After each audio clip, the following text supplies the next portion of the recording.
to Garden Savvy. I'm Lady Sharon, the gardener. Today we'll be talking about the basic needs to start a garden. That's the basic tools that you need to start a garden. You don't need too much, okay? You just need just a few items to start. Now, and you don't have to start with a very large garden. You can start with a pot or two. First and foremost, what we need is a pair of gloves for gardening, so that you don't kind of, some of the plants have thorns and things like that. Some of the soil have maybe broken glass and pieces of metal and things like that. So you need a pair of gloves to help you. But I love to put my hands in the soil, you know. I love to touch the wetness of the soil or the dryness of the soil. I like the soil to pass through my fingers, and I love to see those earthworms. Even though I don't like them, they're so perfect for my soil. So I love to see them in the soil and just to feel, you know, my soil. But most of the times, I know I have to wear my garden gloves. All right. Then the next tool that we have is a garden fork.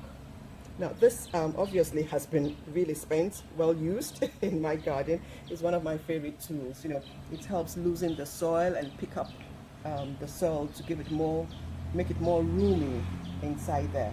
And then the next one I want to talk about is the weeder.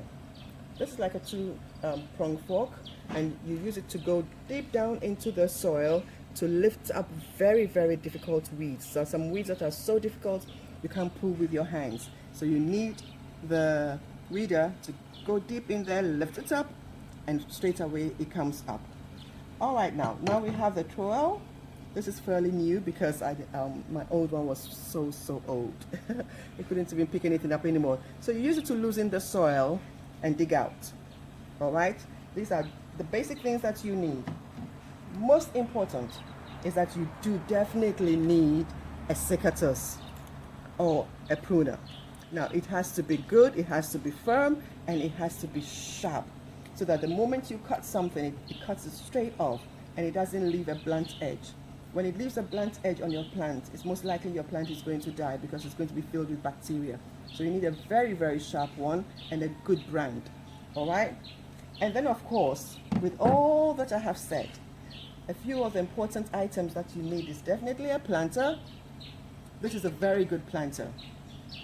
It is clay baked, it is firm, it is strong, it looks rusty, but it also has that, you know, very good, lovely look around it, even though it looks very rusty. It's one of my favorite planters, and you have to make sure that your planter has a hole in the middle of it so that you get some good drainage, okay?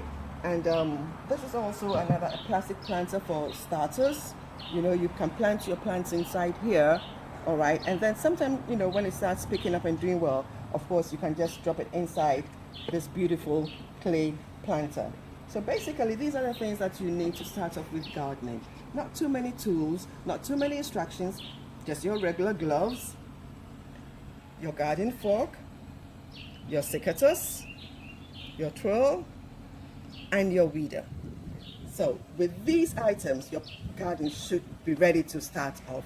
I hope you have enjoyed today. I'm so glad that you tuned in and stayed with us for this moment. Remember to like us on Instagram, YouTube, and Facebook. Thank you so much for spending your time with us.